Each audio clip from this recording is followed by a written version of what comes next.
Hi, everyone. I'm Mark Sir, Product Manager at Saving for College. And on behalf of the whole team here, I'd like to welcome you to today's Student Loans Q&A webinar. Thanks to all of you who included questions during registration. We'll do our best to answer those. And we encourage all of you to use the Q&A function here in Zoom to ask additional questions as we start discussing topics relevant to you. Today, I'm joined by two gentlemen with quite a bit of experience helping families navigate the college financing process, Ed Gonzalez of Sallie Mae and Joe Messenger of College Aid Pro. So welcome, Ed and Joe. Hello. Good afternoon or morning, depending on where you're calling in from. Thank you for having us. Started here, and as we allow others to join, I think we'll start with a poll question just to get a sense of our audience. So the question is, what is you or your child's graduation year? And we'll put that poll out right now. And while I give everybody a moment to answer that, I wanted to note that we are going to be focusing mostly on taking out student loans today rather than repayment, but we will do our best to touch on those issues as appropriate. One item we will not be covering today is student loan forgiveness. Given the uncertainty surrounding the various federal forgiveness programs, the payment pause, and rumors surrounding more blanket loan forgiveness, we don't have anything to add at this time on that topic. But you can read more about the latest developments related to student loan forgiveness at the link that we will post in the chat. So we'll go ahead and close that poll here. Hopefully you've all had an opportunity to answer. And if we can just show those results. So we've got quite the mix here. Fortunately, only about 17% are already in school. So it looks like we've got the right audience here for this content, which is fantastic. So let's move into the content portion of this webinar here right away. We do have a brief video from Sallie Mae that we thought would be a great way to start this webinar. So we'll go ahead and play that now before we start chatting with our panelists.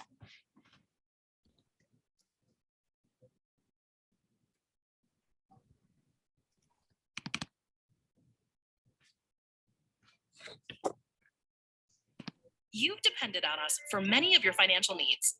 Now you can rely on us for your student loan needs too, through our partnership with Sallie Mae. College is a great adventure. Figuring out how to pay for it responsibly can feel overwhelming, but it doesn't have to. That's why we support Sallie Mae's 1-2-3 approach for paying for college. First, start with money you won't have to repay. Begin with money that's been set aside in a simple savings account or dedicated college savings account, as well as any current income you can use. Then include scholarships, grants, and work study. You'll want to find as much as you can. Look for scholarships. They're a great way to get free money. Grants and work study are generally funded by the government. You'll need to submit the free application for federal student aid, or FAFSA, to apply for them. Second, explore federal student loans. They're issued by the government. Again, you apply by completing the FAFSA. Generally, a federal loan for undergraduate students is taken out by the student, who's responsible for paying it back. There are also loans for parents and graduate students. Third, fill any gap with a responsible private education loan. It can make the difference. We've partnered with Sallie Mae because they have experience helping students achieve the dream of higher education. Their Smart Option student loan for undergraduate students offers competitive rates, and you also have the freedom to choose from 3 repayment options. With the deferred repayment option, make no payments during school or pay as much as you'd like for maximum flexibility. With the fixed repayment option, you pay a fixed amount each month you're in school. And with the interest repayment option, you pay interest each month while you're in school. With the fixed and interest repayment options, you may save on your total loan cost when compared to the deferred repayment option. A cosigner like a parent, guardian, or other adult with good credit may help your loan get approved. Let us help you cover the cost of college with a Smart Option student loan today. You can apply right now. It only takes about 15 minutes to apply and get a credit result. Excellent. And so I'm going to let Ed expand a little bit on that 1-2-3 approach, but I did want to note that we have access to a scholarship search tool presented by Sallie Mae. So if you still are in step 1 here trying to find some scholarship money, it's not too late for that. And we'll drop a link in the chat so that you can see what you might be eligible for. So now I'll turn it over here to Ed so he can expand on that a little bit. Oh, great. Thanks, Mark. As the video stated, we do have this 1-2-3 step approach One being, the free money, the free resources. The scholarship search is certainly one of them. 529 plan savings, savings that families can get support from, various members of family and friends, et cetera, your extended network. So think anything that you do not have to pay back. Certainly grants, both state and federal grants fall into that, free money conversation. I'll address that in the second step. But again, just a reminder, scholarship is probably the second or close, to the first free form of money that you don't have to pay back, second to cash or savings, things of that nature. The scholarship search link that Mark put into the chat is a database that has several million individual scholarships ranging in academic merit-based scholarships to specific talents and skills. There are scholarships out there pretty much for every talent, every skill that you can think of. The key tip in scholarship search is to knock on the door, be the first one to apply once the application opens for the new season. There are also a lot of scholarships that deal with community involvement, financial need, certainly. But the general rule of thumb is you have to go out and look for those scholarships. They're not going to come looking for you. So as a baseline, I do like to suggest that people do begin with an engine such as this scholarship search tool, or even go down to the library. Your local library would have a listing of the local community-based scholarship programs, and then expand from there, go out to maybe your second layer of county government, your state, and then certainly anything federal that you would qualify for. Those parents that are on the webinar, your employer may have some scholarship opportunities for your children. Certainly look into that and expand your network. Talk to people that you come into contact with every day, whether it's at the high school, again, in your community, at your job, to find some of those scholarships. The second step is to explore all of your federal student loan options. So now this is where the FAFSA comes in, the free application for federal student aid. That is an application that is made available every October 1st for the new academic year. So as an example, if you're going to be going to your senior year of high school this coming fall, October 1st would be the first day that you would be able to apply for the FAFSA for next academic year, which at that point would be the 23-24 academic year. Those of you who are entering college now in August or September would have had access to this year's FAFSA since August 1st of this past fall 2021. It's not too late, however, if you haven't applied yet, it's still out there, still available, and we certainly recommend that you do. In the event that if you're looking to explore all of your federal student aid eligibility. In terms of loans, there are two loan programs, one a direct subsidized program and the second a direct unsubsidized program that the federal government has in the form of strictly a student loan. There are some other options for parents that we'll discuss a little bit later. But again, the direct subsidized and unsubsidized would be the number 2 step in our process. And then lastly, as the video indicated, explore responsible private lending options. There are a multitude of private lenders in the space. Sallie Mae is certainly one of them. Explore all options available to you in terms of filling that gap, that additional or remaining tuition, if you will, after those first 2 steps. So that pretty much, rounds out our 1, 2, 3 step approach, in the 2-minute explanation. So I'll pass it back to you, Mark. That's fantastic. I really appreciate that. And now I'll go ahead and turn it over to Joe here, especially when we talk about step 2, the federal borrowing options. Joe's got a wealth of experience, as it relates to the FAFSA and those options. So I'd love for him to kind of give us a high level overview of those. Yeah, I think my perspective comes from being a financial planner for a number of years and helping families through the process. And this whole idea of, get their money first. So I would start with kind of that 1, 2, 3 approach. And the one thing I want to impress upon people is 90% of the scholarships and grants are from the schools themselves. Private scholarships are great. We always hear there's $20 billion of them out there, which is awesome. But school costs $600 billion to pay for. So, the fact is making sure your applications for admissions as well as financial aid, that's where the big money is, right? So understanding and that how you shop for college is actually, it depends on your academics and also your financial need. So, we could spend a lot of time on that process, but really, because we have about half of the crew here is, looking, they're not quite at this college phase yet. So, and even if you're there, don't rule out scholarships from the school in your junior, senior year. You make sure you apply for financial aid, and then also make sure that you're scrubbing your school. If maybe your freshman year, you were undecided. Well, maybe your sophomore year, you're in the business school. That college within a university may very well have scholarships for you. So each year, don't think that there's not money there. We had students get $1,000, $5,000. It's a lot of onesie twosies. And then some of those private ones, looking at different associations. Our financial planning association gives away a $3,000 scholarship to somebody in the business school or the financial planning group. So, and these are for upperclassmen. So find that free money. I guess that's what I'm trying to impress upon everybody. And what we find is disproportionately people from lower income situations, they're the ones who can stand to benefit the most, but they oftentimes apply late. So apply early, apply on time, and you got to redo it each year. Right. So to get that free money and to have access to these federal loans. So when we talk about what are the loan options, we didn't really get into why the federal direct student loans. So before I flash up the rates and all this and that, I think it's important to understand, why would we consider this? And honestly, almost every family should consider taking these loans.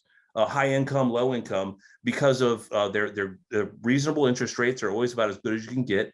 There's no cosigner required. If there is any forgiveness, these are the types of loans that could be forgiven. So sidebar to the point before, we're not going to get down that path, but if there is forgiveness, this is typically the ones that will be forgiven through most of the programs today.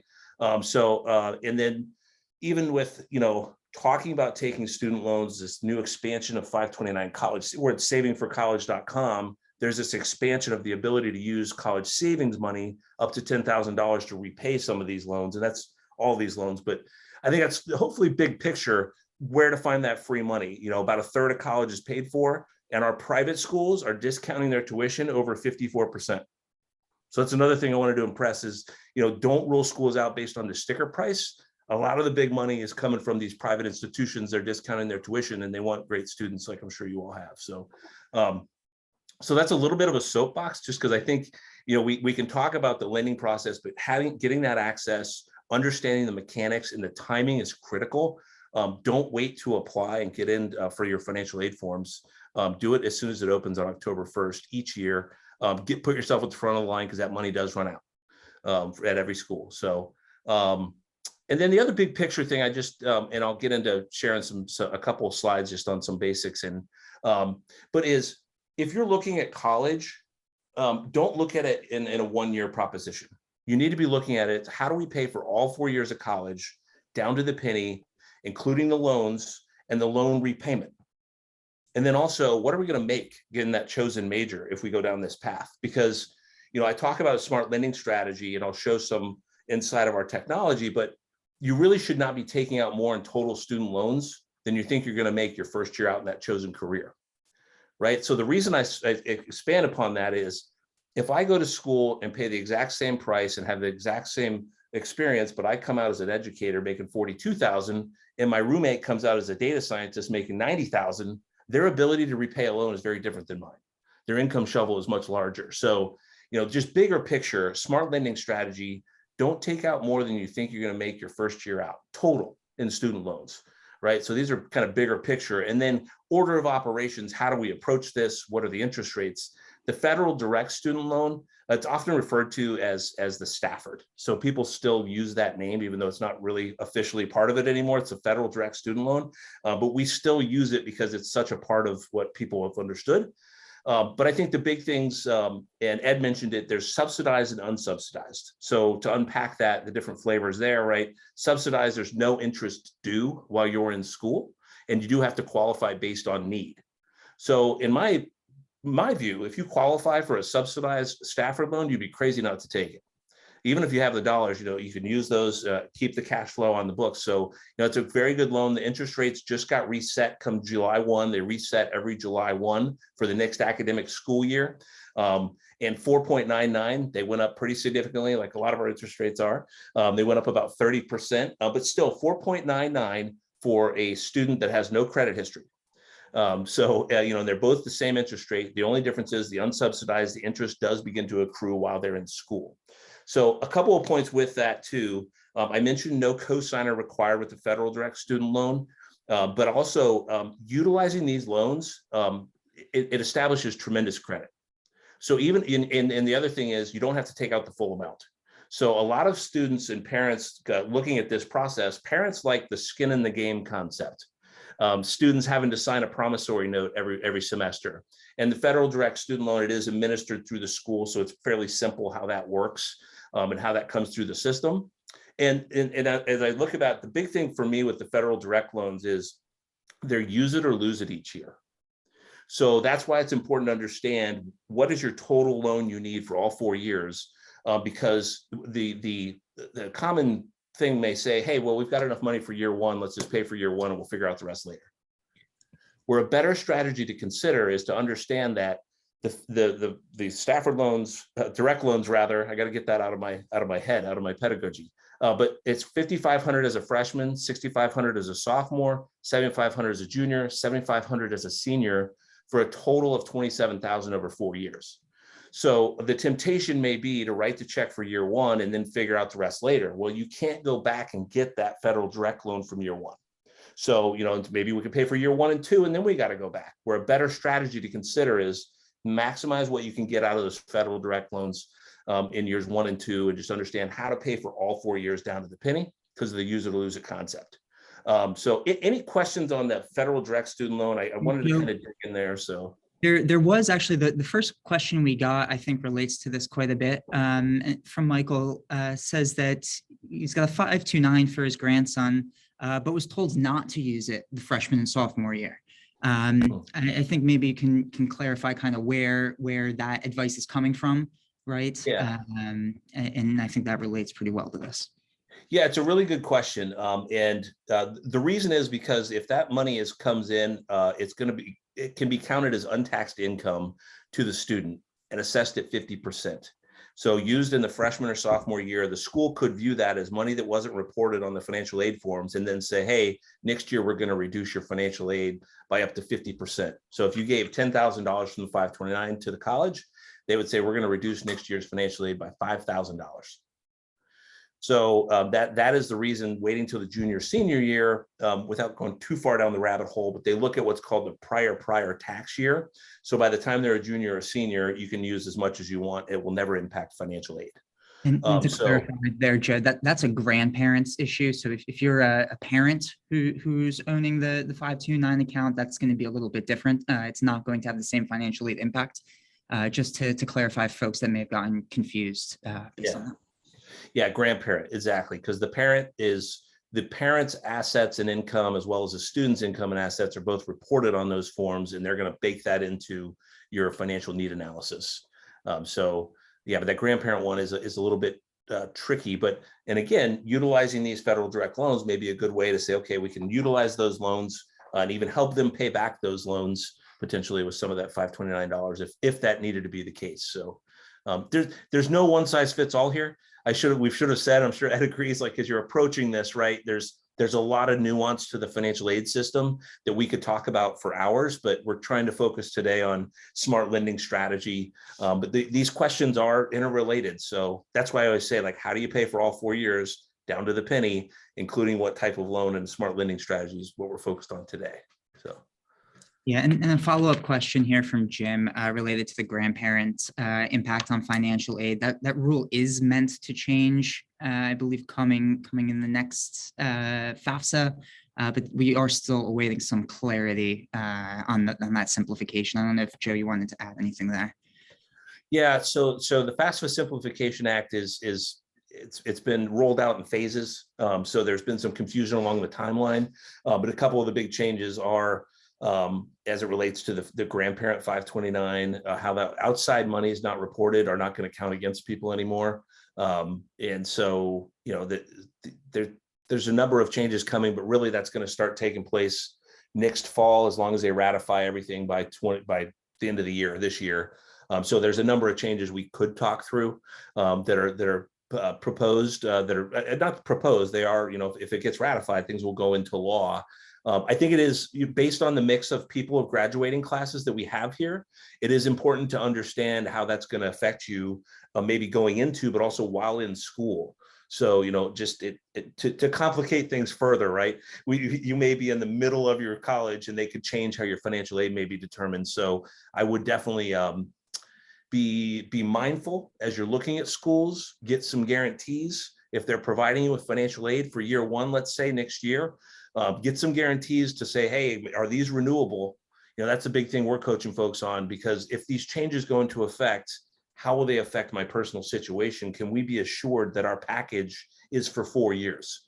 So that's an important part of this shopping process too, is, are these renewable scholarships? Is this renewable financial aid? Scholarships are typically renewable, but oftentimes need-based aid is calculated each year. So sorry to complicate things further, but there's a lot of nuance and planning considerations here, given these changes coming down the pike.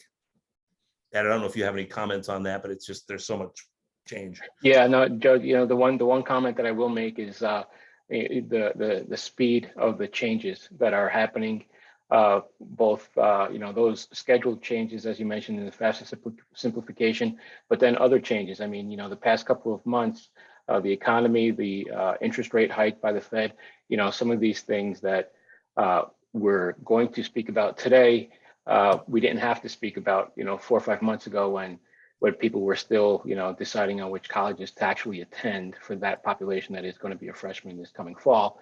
And then so as again, the question from the grandparent, a great example of that's going to be changing next year. Yep. But there are probably some things that as grandparents would want to know what's in effect for now, for when the bill comes out in July, et cetera. So there's a lot of things. It's constant change.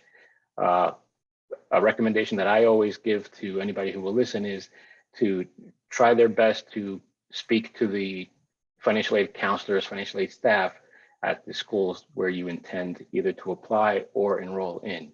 They're always willing and able to address any of the most up-to-date changes and concerns of that level.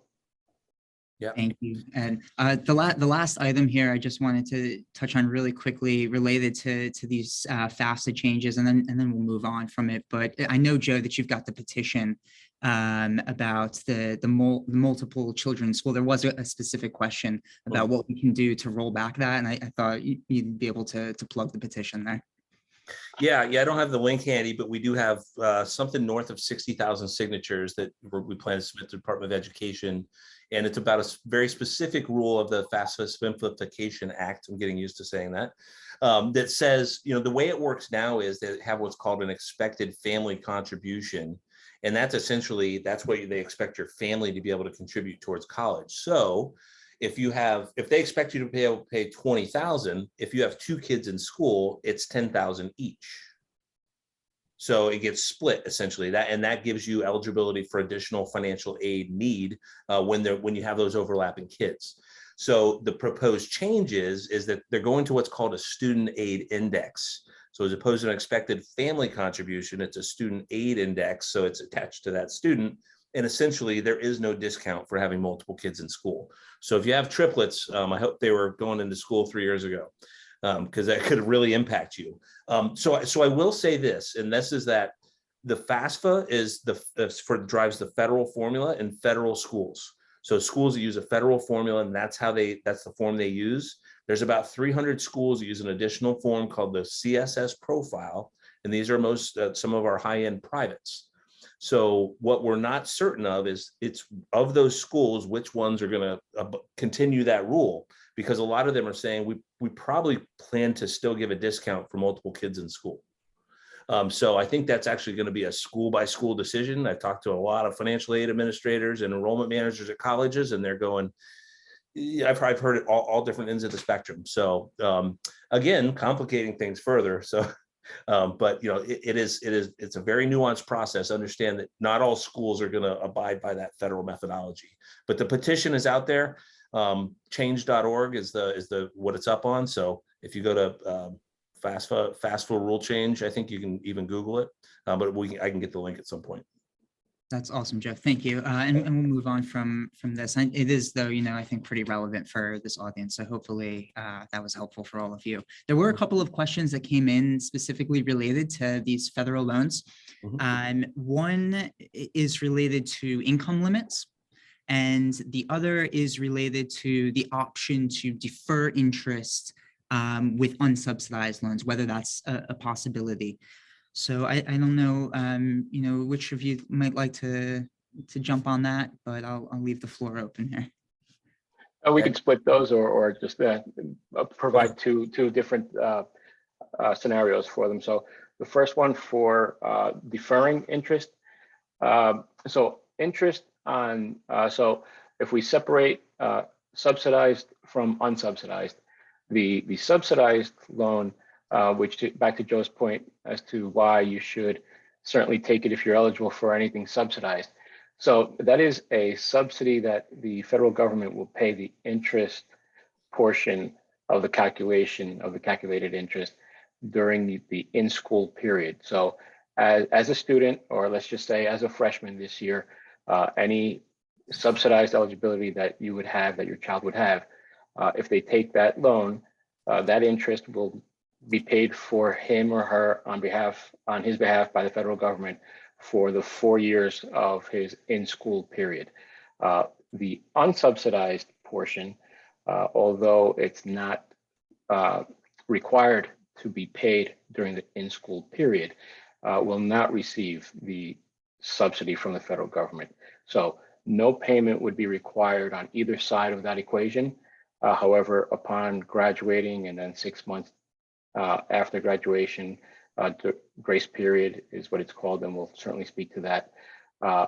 Repayment will begin after that grace period. So actually in the 7th month after graduation, the accumulated unsubsidized portion would get added to the principal balance through capitalization, giving that borrower a new balance on their loans. Okay, so, but in theory, both scenarios carry that deferred interest capability. And the second part of the question, Mark, if you could repeat it. That was on income limits for each of these federal loans. Okay, so there's no income limits on the federal loans themselves. The eligibility that's based on the FAFSA being completed, may fall into a scenario where you could potentially say that there could be an income limit based on the sub versus unsub, but it's a calculation that is put through the FAFSA application. And Joe, correct me if I'm wrong on that one. Yeah, that's correct. And the thing I think to point out is that the FAFSA, the student is applying for financial aid and they're supplying their parents' information. Now, what actually happens in reality, we all know is probably like most parents fill this out, but just to understand, that is the students applying financial aid, they're supplying their parents' information. So that is the key to understand. So for the federal direct student loan, that's what it's the student applying, because even if your parents are wealthy, it doesn't mean that they plan to help you pay for college. So, I've seen it actually many times. Parents very well off, and they're still saying, you're on your own. I did it on my own. And I'm going, but they are determining their need based on your income. But it's just kind of I think it's just important to understand as you get into this, it is the student applying. It's for their financial aid for the future academic year. Thank you. We want to shift to the federal Parent Plus. That would be great. Kind of shift there. So the Parent Plus loan is an interesting one because essentially, as long as you fill out the forms, you are eligible. But the way that it works is essentially says is, let's say the school costs $50,000 and they give you an aid package that includes some scholarships, maybe some other loans and grants of $25,000. So you have a remaining unmet cost of $25,000. The Parent Plus loan can meet the whole $25,000 of unmet costs from the school. So the caution, like if you hear Parent Plus or you see it, like think caution, caution, caution, because the easy thing to do is to click that button, take that $25,000 loan and just forget about it until they're done and graduate. And if you think about that, you're going to wake up with $100,000 in student loans if you do that for 4 years. They've made it, I think, way too easy.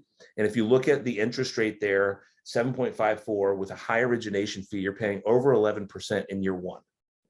And that's a pretty high interest rate. So again, caution you, you don't have to take the full amount of any of these loans, by the way, only take what you need. And so, but the Parent Plus loan, I think it's kind of a trap. And if you look at the interest rate, it's about like having a 480 credit score. So, you know, when I look at that interest rate, if you're a good borrower, you should really consider comparing a private loan for as a parent, as opposed to that Parent Plus loan on the interest rate. You know, you got to consider things like, you know, what happens, what are the provisions if one passes away, and Ed, I'll let you kind of speak to that too. But that Parent Plus loan, again, they will let you do that. And as a parent, the most dangerous words in college planning, if you get in, we'll figure it out.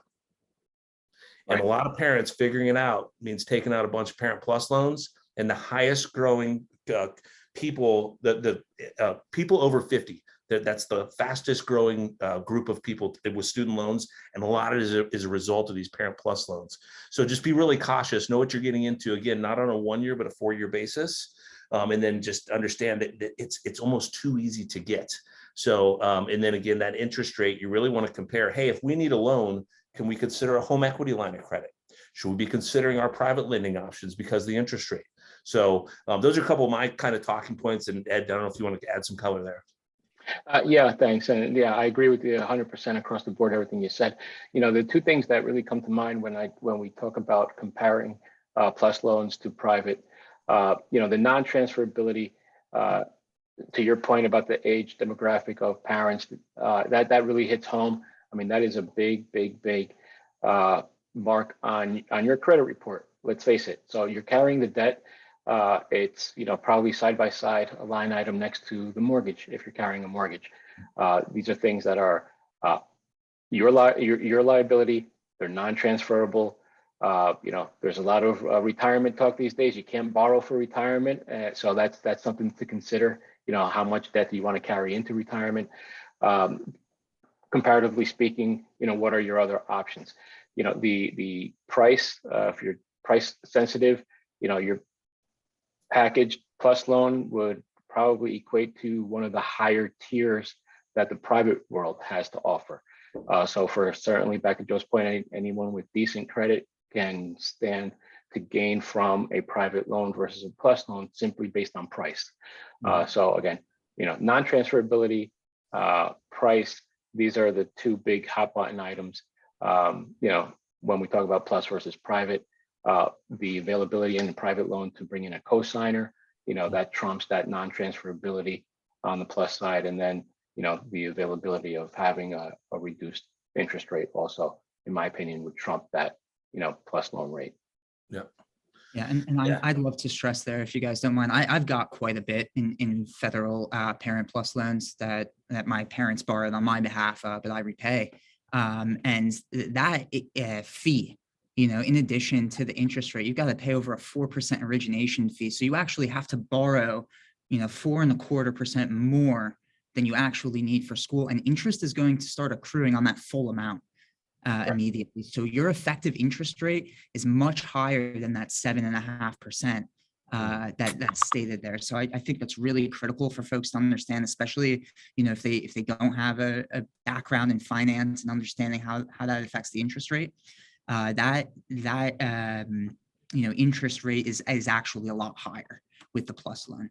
Yeah. And while we're on this, folks, since there were some questions about options for graduate school, I thought that this is a really natural spot because it is available. This plus loan is also available for grad school. And there were some questions here about, similar options for graduate education, and maybe we can just touch on that a little bit. I don't believe there are any sort of unsubsidized or even like direct loans. Joe, correct me if I'm wrong. But your main option here is the parent, or rather the grad plus loan, what they call it in terms of federal help. Yeah. So let me see if I can pull something. The grad plus loan. So it's a little bit of a soapbox for me. I'm going to see if I can show this slide here real quick. 07, 08 is when things really changed in the student lending marketplace. And if you remember, there was a little financial turmoil at the time. So the federal government basically said, we're going to actually not just back these federal student loans, we're actually going to take the whole thing over. And then let's see if I can get this to go here. So if I can share my screen again, let's go to this one up here. So I pull these up because when we look at like what's happened with the student loans out there, 1.75 trillion, like that, most people don't even know how many zeros that is, right? But what I can tell you is when we look at what's going on, it is the graduate plus loans, because in 07, 08, they did two things. They said, we're gonna help you out. So if you have loans, you can stretch them out 25 years and just pay us 3 times as much interest. So that instantly upped what you can receive. And then they also said, if you want to go back and retool, you can take out unlimited graduate plus loans. So what that does is it creates a situation with the woman I met. I hear this all the time. I wish I'd met you 10 years ago. This woman went to a PhD, took out loans for the whole thing. She's one of the 4th most thought leaders in women in Tibetan art. And she has $228,000 of student loans. Nobody asked. And that's the problem, I think, with graduate plus loans. Nobody's asking, how are you going to repay these? We would not allow anybody to do that with a home, but with college, we do it every day. So our big idea, college pre-approval, you should understand exactly what you're getting into and what the income, you're going to school to get trained for something, right?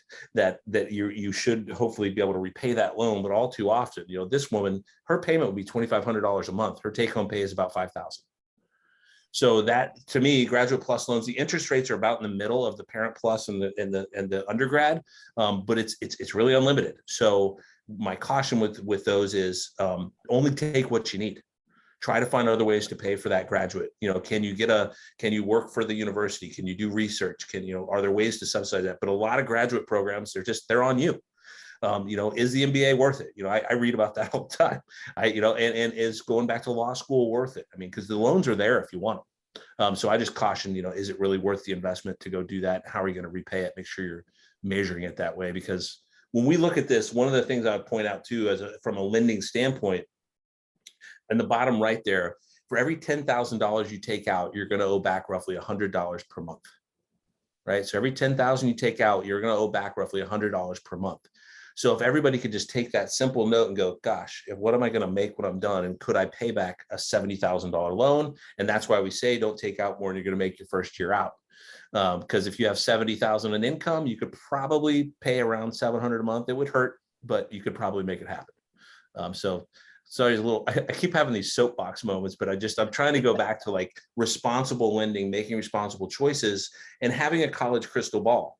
Like if you go here, what does this outcome look like? That's what we've gotten away from that in college. We think too much about having the great school that we can wear the sweatshirt that our kid went to, as opposed to how do we set them up for success? Going to a school one next to another, are they really going to make that much more money? Is it really worth the premium? I think is where we should be, at least making that part of the equation. Yeah, and to add to that is that, it goes back to that simple rule, like if it's too easy, it might be, not the best option, right? Because, schools do make it fairly easy for both students and parents and grad students in this example to accept, the federal loans, whether they're, direct sub on sub plus or grad plus. So again, think of that rule. If it's too easy, it's, there might be something behind the scenes there. That's right. Excellent. Thank you both for that. There's one last question here related to the Parent Plus loans. And it's worded, don't the Parent Plus loans have cheap repayment options? And I think what Crawford's getting at there is maybe like some of the extended or income-driven repayment plans. And I just think it's important to maybe clarify that that may not end up actually being cheaper, even though your monthly payment may be lower. You may end up paying much more on the over the life of the loan. Oh yeah, So, over the life of the loan for sure. Yeah, you know what? I think the flexibility is what could be interpreted there. So although the different repayment options are available, anytime that you extend any repayment term beyond the standard term limits, and the standard federal repayment term is 10 years. So anything beyond 10 years, you're adding interest and out-of-pocket expense to your overall out-of-pocket payment for the life of that loan. So again, that is something to consider in terms of what's happening with the changes, more changes. They are looking at adjusting a couple of those repayment terms, but that's what I would caution the most, is the total out-of-pocket expense. Yeah, so Mark, that may be a good time for me to flash up like the affordability profiles we give for schools inside of the MyCap solution, because that's exactly what it tries to get to the heart of. Is that okay to kind of shift, or do we want to?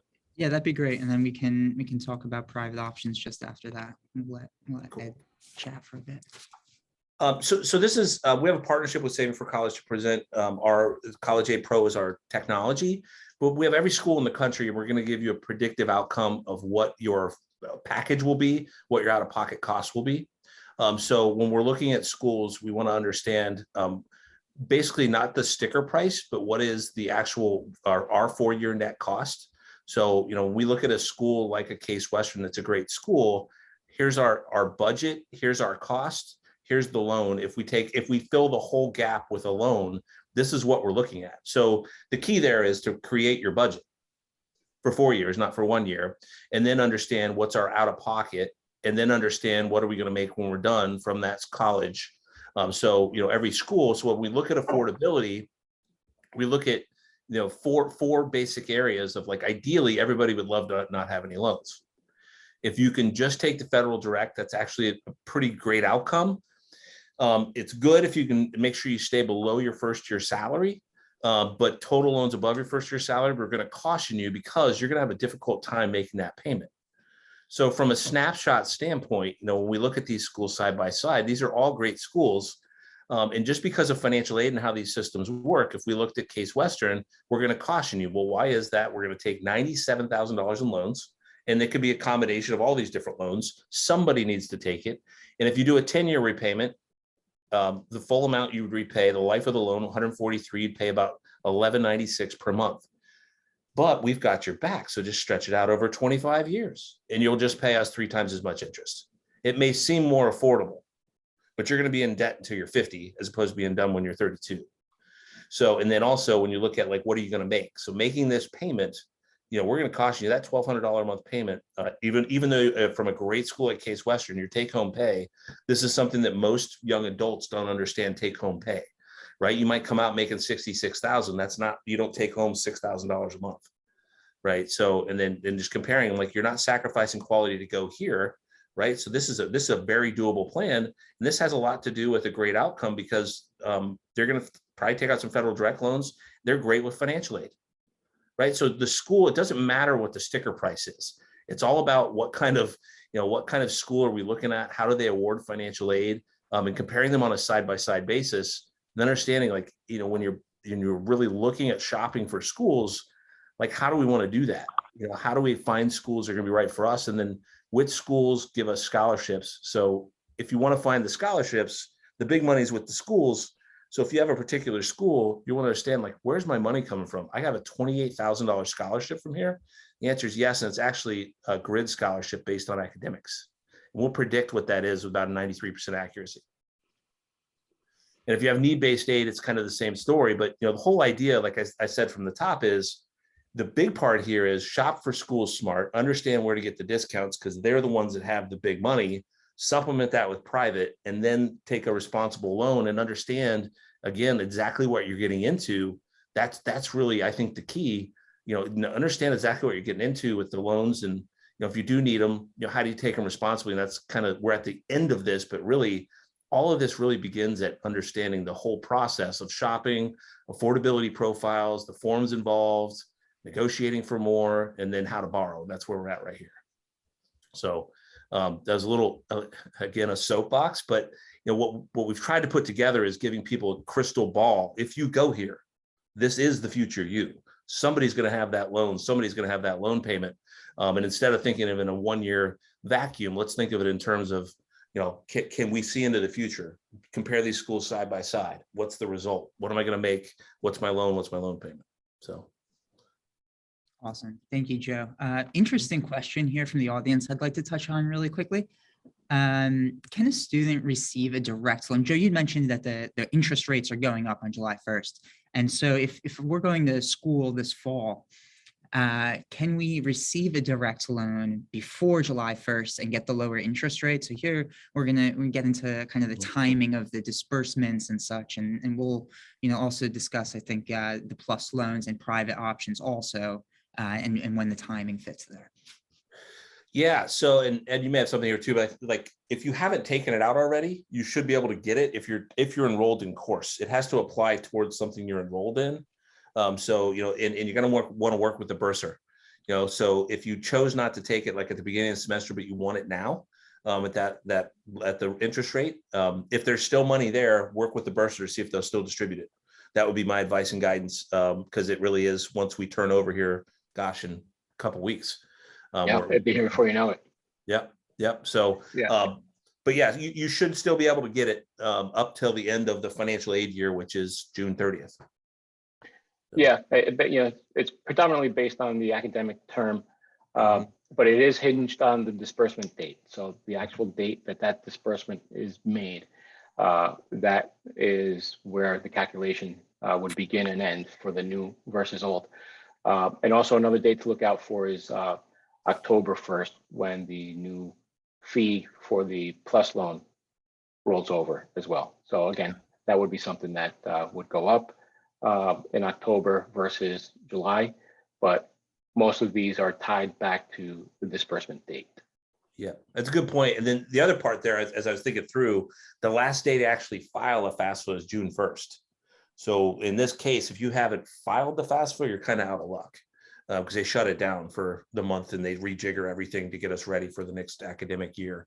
So you're kind of, a lot of mechanics to understand. So that is a great point too about that you're making it too, is like, make sure, like, even if you don't file your financial aid forms, 99% of people should file their financial aid forms, because things change midstream, right? People lose jobs, heck, people pass away. I mean, I've dealt with a lot of things. So then you're saying, if you have something on file with the school, they will go to bat and try to get you, financial aid. But if you haven't filed something, you're going to have a really difficult time scrambling to get something in place, where if you can say, hey, things change for our family, lost a job, and COVID, we saw a lot of this, like people lost a job and an income, go back to that school and say, hey, my income that I reported from 2 years ago is not relevant right now. Here's our current situation. And in my experience, those financial aid directors, they really will help you, be that grants or subsidized loans or whatever that piece may be. So having something on file is critical for this process. Yeah, and there was a question here from the audience. Do you have to apply for the FAFSA, especially if you're going to a private school? And I think our unequivocal advice there is you really should. You don't have to do anything, but you really should. Right.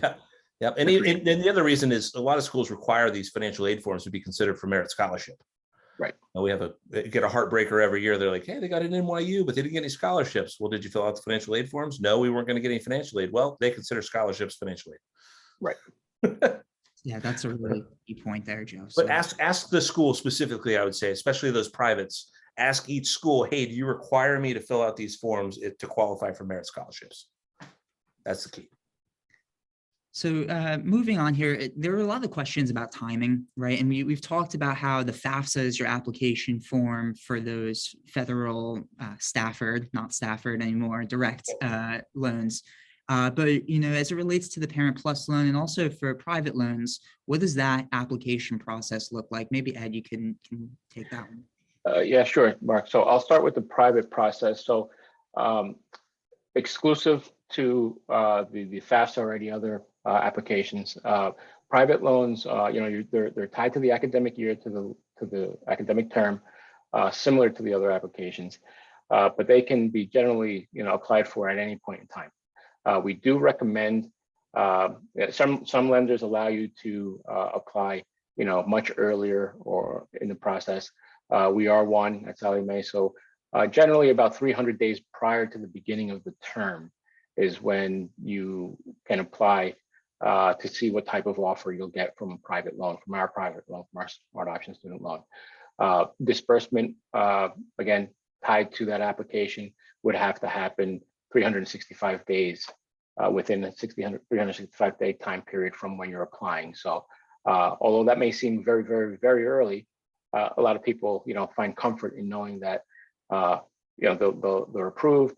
They know what the terms are, terms and conditions, the interest rate offer, et cetera, well in advance of maybe making a decision on what school to go to even. So, 300 days in advance for us, the application and the disbursement would have to happen the first disbursement 365 days within the 365 day window of that application. A lot of the dates seem to trip me up these days. So would it be wise for someone to apply now? Yes. Interest rates are changing. I mean, I'm going to give you a little because like someone asked that question about the federal, but like in the private case, like it's kind of you lock in when you apply and. Right. Well, yeah. So in the private case, there's other factors involved in what goes into a credit decision, number one, and the interest rate offer, number two, right? So, in the past, couple of weeks where we've seen some companies raise interest along the lines of the federal rate, those who did apply a couple of weeks ago maybe got a slightly better offer than they would have today. Mm-hmm.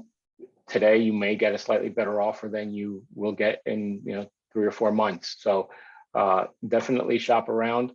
There is no penalty for, let's just say, shopping for a private loan, similar to the mortgage environment and other personal loans.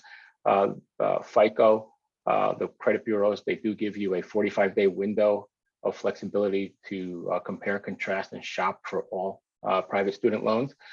So, again, not everything is made up in the same way. So you may get varying offers from different lenders based on different factors in their underwriting, some of which may appeal to you based on the additional benefits. Certainly, the interest rate is certainly one of those things that first comes to mind. And then just keeping in mind that most private lenders don't have fees. We mentioned the fees on the federal side. Most private loans do not have a fee at all whatsoever. So it would be just the interest rate that you're looking to make a decision on if you're that price sensitive person. Mm-hmm. And following up on that, Ed, you sort of touched on it, but a question we get quite a bit is like, what credit score might you need to be approved or to get the best rate? So maybe you could give us a little bit more detail there. Sure. So again, FICO scores, they range everywhere from what Joe mentioned, 400s or even worse than that, all the way up to 800. Our Sallie Mae product begins at 640. Many lenders out there disclose where they begin with the FICO score, what their cutoff is. The closer you get to an average, consumer FICO score, I believe was like 708 last year, 2021 for average U.S. consumers, 708. The better interest rate offer you would receive. Doesn't mean that you're going to get a terrible score if you're below that. It just means that your sweet spot is going to be right around the U.S. consumer average, and the offer that you would get would really be based on the private entity, on their spread, whether it's a variable spread or a fixed spread. So right now we're seeing variable rates anywhere from slightly under 2% going up to slightly over 11%. So I do encourage shopping, know where you stand in terms of your FICO score, your credit report, and some of the other things that are taken into consideration in that underwriting process. Excellent. And there is a question right on cue here. Is a cosigner mandatory to be eligible for a private student loan? So maybe you both might like to comment on kind of some considerations for cosigners, for how to find an appropriate cosigner. Sure, sure. The biggest difference between the parent product and the general private student loan is that on the parent side, on the plus loan side, we mentioned that the parent is the primary borrower without ability to transfer that liability. On the private side, however, most private lenders offer the student as the primary borrower with an eligible cosigner. And Joe, you can elaborate on the eligibility or who would be considered within the network a cosigner, but there's always an advantage to that. There's cosigner release that is available. Most lenders offer a cosigner release program. At Sallie Mae, we offer a 12-month cosigner release program, which means that after graduation, meeting some benchmarks such as 12 on-time payments would allow that cosigner to be released from liability. So there are some other types of benefits there. But again, the general rule of thumb is in the private world is that the student is the primary borrower with help from a family member, a parent, or a non-family member. So Joe, I'm sure you have a lot of families that have non-family members that offer up to be co-signers on their student loans. Yeah, I think the big part there is, that you can sign it over at some point and say, look, I'm willing to do this, but this is the caveat. This is your loan. And once we hit these benchmarks, understand what those are, that 12-month period, it's kind of an agreement between the two parties, like, hey, I will help you here, but at the 12-month period, I'm going to sign these over because I want my hands washed of it. Parent plus loan, you cannot do that. That is not a thing. So that is a decision point thing when you're parents, and I think that's a really interesting one. And I will say too, where I see a lot of challenges is with our lower income kids. There is additional eligibility for some more federal direct student loans for low income Pell Grant eligible students. We didn't really talk about that, but there are some additionals there. So if that is the case, because a lot of times they have trouble finding a cosigner that's going to actually help them. Unfortunately, just be cautious. And I don't know if there's any with Sallie Mae or other lenders, like particular programs in the private space to fill those gaps if somebody just doesn't have a cosigner. I don't know if you have any insight there.